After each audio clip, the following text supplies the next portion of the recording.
묵상을 돕는 해설 가이드입니다. 안녕하세요. 묵상 코치입니다. 함께 읽고 나눌 말씀은 열왕기상 6장 1절에서 13절까지 말씀입니다. 솔로몬이 드디어 성전 건축을 시작합니다. 주력업한 지 480년이 되는 해에 성전을 짓기 시작하는데 성소와 지성소와 현관을 만들고 성전 주변에 겹방을 만듭니다. 성전 외관은 돌과 백향목 나무로 짓습니다. 하나님께서는 솔로몬이 성전 짓는 것을 인정해 주시고 하나님 말씀에 순종할 것을 강조하십니다. 1절에서 6절을 보겠습니다. 성전 건축을 위한 준비를 마친 솔로몬은 여호와를 위한 성전을 짓기 시작합니다. 열왕기 본문은 성전 건축 날짜를 두 가지로 말하는데 첫째는 출애굽으로부터 계산한 것으로 출애굽 후 480년이라 합니다.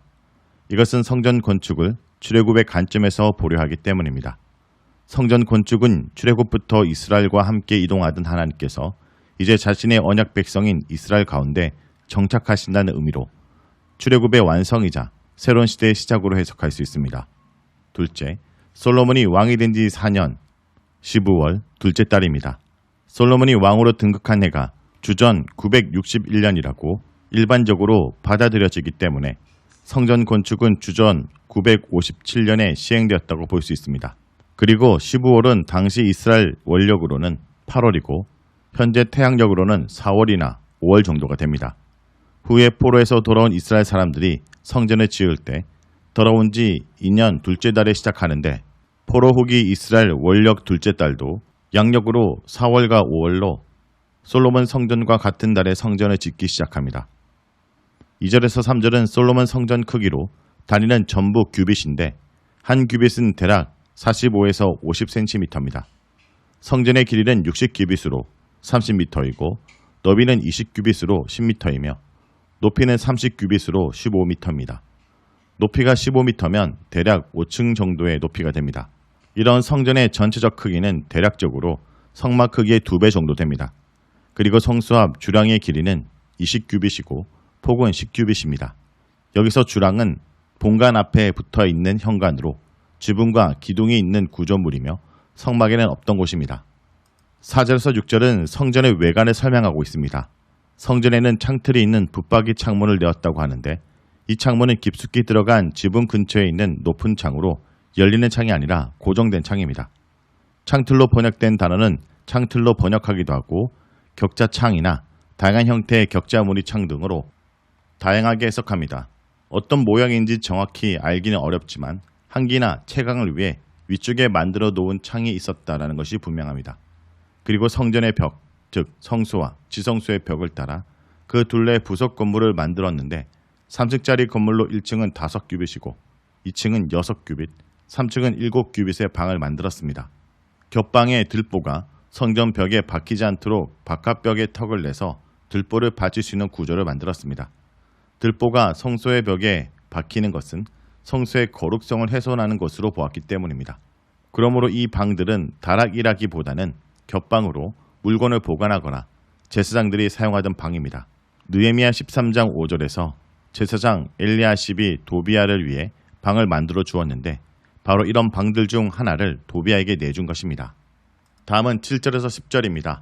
7절에서 10절은 성전 외관 장식에 관한 내용입니다.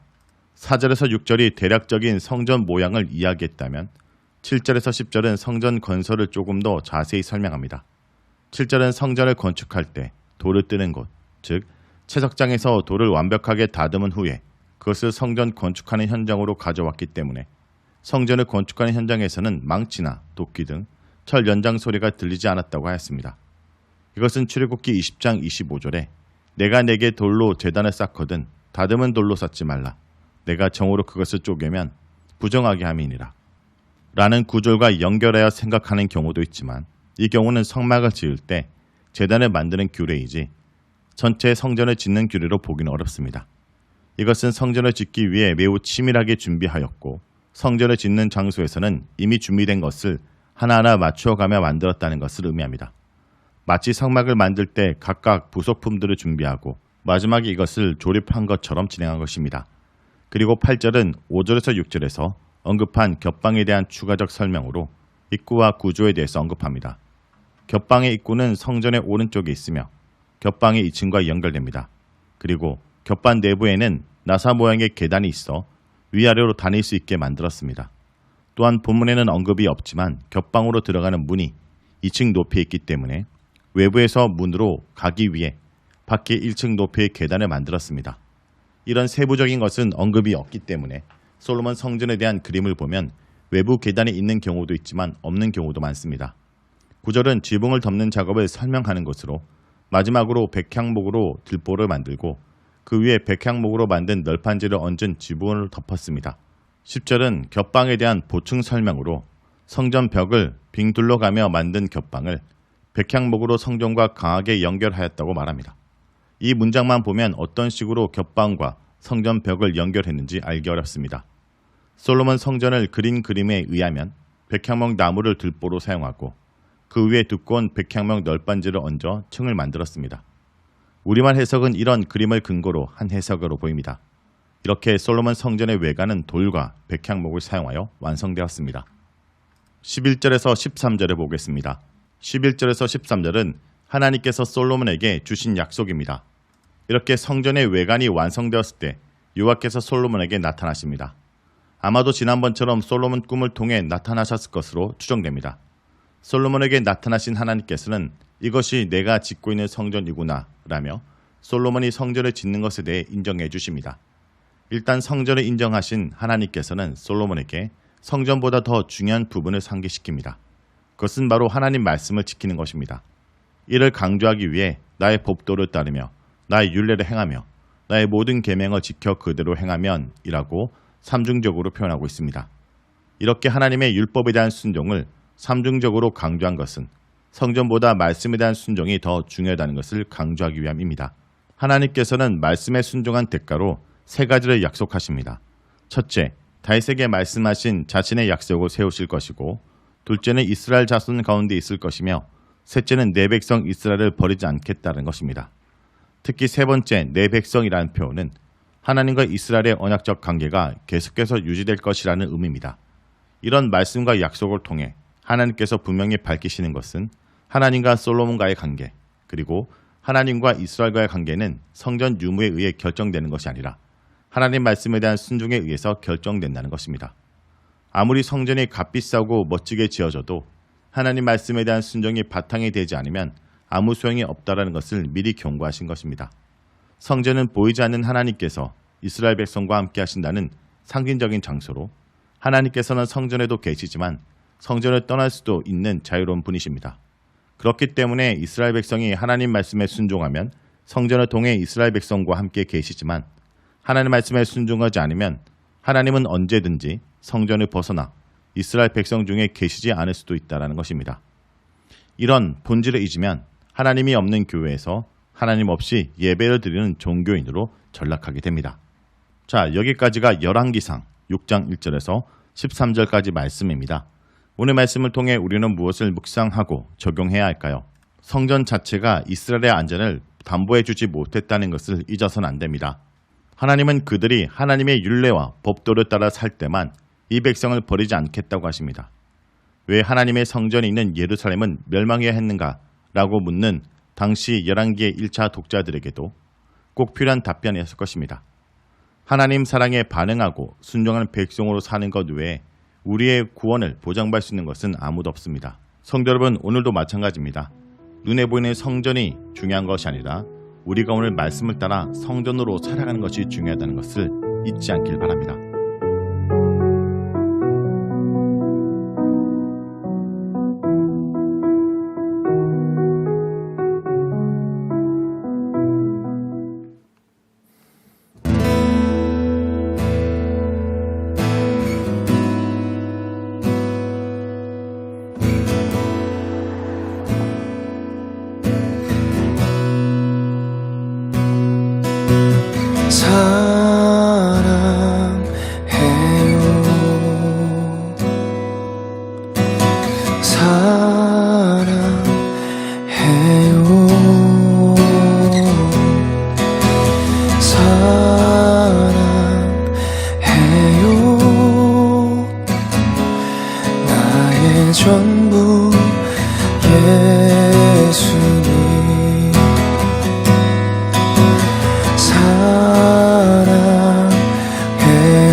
전부 예수님 나의 전부